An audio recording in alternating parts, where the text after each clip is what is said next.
Okay, let's unpack the enduring dream of homeownership and, the whole housing market landscape. Today, we're taking a deep dive into something really insightful. The recent trends shaping who's buying and selling homes in 2024. Our mission is basically to pull out those key nuggets from the National Association of Realtors 2024 Home Buyers and Sellers Generational Trends Report. This isn't just about numbers, right? It's about understanding the motivations, the challenges, and maybe some surprising realities for different generations. Think first-time buyers, sellers. We want to give you a shortcut to being well-informed. Yeah, what's fascinating here is how clearly this report, I mean, it's a huge survey they do every year. It lays out the shifts and the continuities across age groups.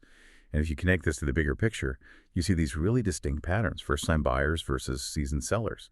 They're navigating the market with totally different priorities, different resources. It kind of makes you wonder, what does it really mean to be a buyer or seller in today's housing climate? That really is the core question, isn't it? And we're going to peel back the layers on just that. Let's start with some pretty striking statistics about first-time homebuyers. The millennial momentum, you just can't miss it. Oh, absolutely. Yeah. It truly is unmistakable. The data shows younger millennials, so that's age 25-33, and older millennials, 34-43. They collectively form the largest group of home buyers. We're talking 38% of all purchases. They are clearly a dominant force. 38%. And here's where it gets really interesting for first-time buyers specifically. Overall, first-timers made up 32% of all home buyers, which is a big jump from 26% last year. But get this, within that group, 75% of younger millennials and 44% of older millennials were buying their first home. 75%? That's huge. It really is. It feels like more than just a number. It suggests a real fundamental shift. Maybe despite, economic headwinds, this generation is really pushing to get into the market, pent-up demand maybe, or just redefining milestones. What do you think this domination means for things like inventory or competition? Well, it certainly implies more competition, doesn't it? Especially at those entry-level price points. And what's kind of unique about younger millennials, specifically, is their buyer profile. The report points out 19% of them were unmarried couples buying homes. That's the highest share of any generation. You combine that with the fact that 80% have at least a bachelor's degree. Well, it paints a picture. Highly educated, maybe more pragmatic, pushing against old norms. Buying without being married, yeah. Right. Pooling resources, perhaps, to overcome those affordability hurdles. We also see 24% move directly from a family member's home before buying. That seems like a pretty common path for this group. Oh, and convenience to their job, commuting costs. Those were more important, too. About 41% prioritize those costs. Makes sense if they're early in their careers. Okay, so they're determined, definitely. But it's clearly not all smooth sailing. The report really lays out the hurdles and the hustle these first-time buyers face. Saving for a down payment, still a massive challenge. It was cited as the most difficult step by 17% of all buyers. But that number jumps to a striking 38% for younger millennials. Wow. Yeah, almost 40%. And debt is, well, it's undeniably a major delaying factor. I mean, think about pushing back a huge life goal by 5 years. That's the reality for many. Millennials, Gen X, even younger boomers. Yeah. They saw a median 5-year delay in buying a home specifically because of debt. And student loan debt is particularly prominent.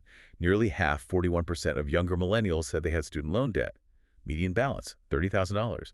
And 35% of older millennials had it too, with a median around $40,000. These aren't just stats, right? They represent a huge financial hurdle. Makes saving for that down payment just monumental, very different from previous generations. It really puts the sacrifices into perspective. I mean, the report shows the most common ways buyers saved involved cutting spending. Luxury items, non-essentials, 31% of all buyers did that. But for younger millennials, that number shoots up to 49%. And cutting back on entertainment, 23% overall, 34% for younger millennials. So no more avocado toast, I guess. It really highlights the commitment. It absolutely does. And, a crucial factor that enables this commitment for younger buyers is often family support. The report says 20% of younger millennials got help with their down payment, like a gift or maybe a loan from family or friends.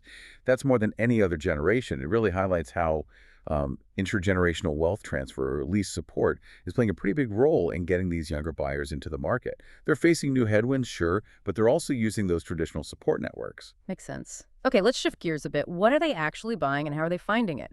Younger millennials, the report says, typically bought smaller homes, median of 1,700 square feet. And older homes, too. Median build year was 1978. Yeah, and that speaks volumes about affordability pressures, doesn't it? They're making pragmatic choices. Hmm. Maybe prioritizing location, maybe just getting a foot on the ladder. Right, just get in the game. Indeed. And those pragmatic choices often mean, well, compromises. Younger millennials were the most likely to compromise on the price of their home. That was 39%, followed by the condition of the home at 31%. Just underscores their determination. They want home ownership, even if it means being flexible on what that dream home looks like right away. That tracks. And the search process itself, that's tough too. Finding the right property was the most difficult step for 59% of all buyers, but that goes up to 64% for younger millennials. Which is exactly where real estate agents become, well, indispensable. Right. Precisely. The report really backs this up. It shows 91% of younger millennials and 90% of older millennials bought their homes through an agent. And millennials found agents particularly helpful for um, understanding the whole purchase process. That was 82% for younger millennials, 69% for older millennials, citing that benefit. They clearly value that guidance. So how did they find these helpful agents? Mostly referrals, friends, neighbors, relatives. That was the main way.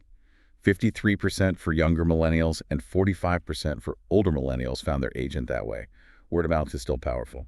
Okay, so these younger buyers are determined, they're finding ways in, often with help, but their expected time in these homes is also pretty different, isn't it? Younger millennials and Gen Z, they expect to live in their homes for a median of only 10 years. That's way shorter than the overall median of 15 years. What do you think causes that? Are they just seeing these first homes as stepping stones? That's a great question. Yeah, the data really suggests exactly that. A stepping stone approach. For younger millennials, the report point to a few key reasons they might move. A big one, 52%, is wanting a larger home. 42% want a nicer home, maybe with more features. And 46% are open to moving because of a job or career change.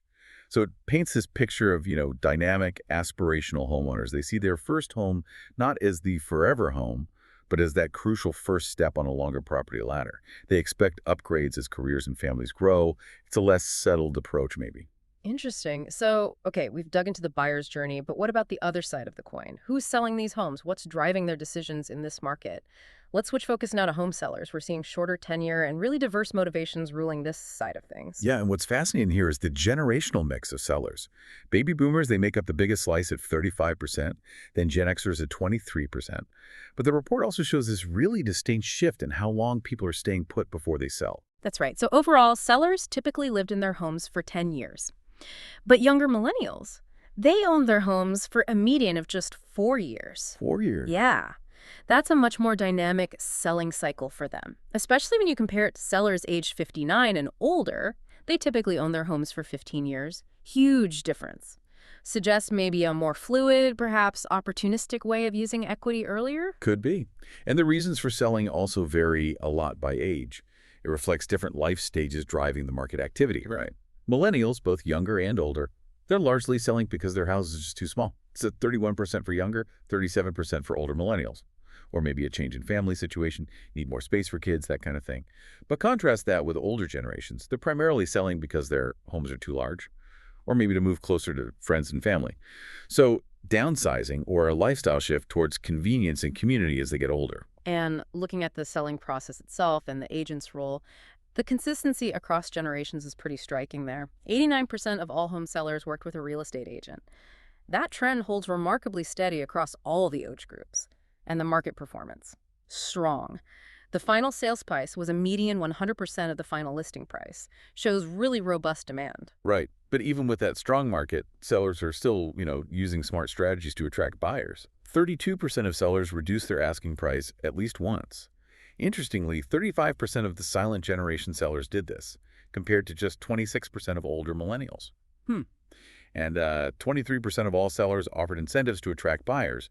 And here, younger millennial sellers were more likely to offer incentives than silent generation sellers. Interesting difference there. Yeah, it makes you wonder why, right? Maybe younger millennials have a greater desire for a quick sale, or it's a strategic move to stand out when their property isn't brand new. Could be a few things. So marketing clearly still matters. The multiple listing service, the MLS, that was the #1 source for listing homes, 88%, followed by, believe it or not, yard signs at 60%. Yep, good old-fashioned yard signs. Yeah. Shows traditional methods still have real power, even with everything digital these days. Absolutely. And another key trend popping out is agent loyalty. Get this, 46% of sellers use the same agent to buy their next home as they used to sell their old one. And younger millennial sellers, they're the most likely to do this at 66%. That shows really strong loyalty, strong relationship building with their agents. Wow, two-thirds. Yeah, it might stem from how much they relied on agents to understand the buying process the first time around, right? Mm-hmm. So they build that trust for future deals. And they're not just loyal, they're spreading the word. 38% of those younger millennial sellers have recommended their agent 3 or more times since selling. That's powerful stuff. It really is a Yeah. huge endorsement. Reflects high satisfaction, a successful partnership through what can be, let's face it, a really stressful process. So pulling all this together, what does this all mean for you listening out there? Whether you're dreaming of your first place or maybe thinking about making a move. Well, this deep dive really highlights how intertwined everything is, doesn't it? Hmm. Life stages, financial realities, market trends. We've seen younger buyers, especially millennials. They're getting into home ownership facing unique challenges like student debt. But they also have strong motivations. They're willing to compromise, willing to seek family help. And their shorter expected time in the home, their reasons for selling. It suggests a more fluid approach, maybe. Seeing properties as stepping stones. Meanwhile, you've got older sellers downsizing, moving closer to family, often tapping into significant equity they've built up over decades. But the consistent thread, really across all generations, is that reliance on real estate professionals. Navigate these complex journeys, finding the right place, marketing a home expertly. It just reinforces the value of trusted guidance in a market that's always changing. It's truly a fascinating look at how different generations are tackling one of life's biggest investments. Understanding these trends, hopefully, can help you anticipate market shifts, maybe plan your own real estate journey, or just appreciate the really diverse paths people take to home ownership. Absolutely. And, given these distinct generational behaviors we've talked about, these evolving needs, it does raise an important question for the future. What new innovations, or maybe new services, might the real estate market need to adapt to really serve all these diverse needs effectively in the coming years? That is a truly provocative thought to leave you with. Think about it. What does this mean for the future of housing? Thanks for diving deep with us today.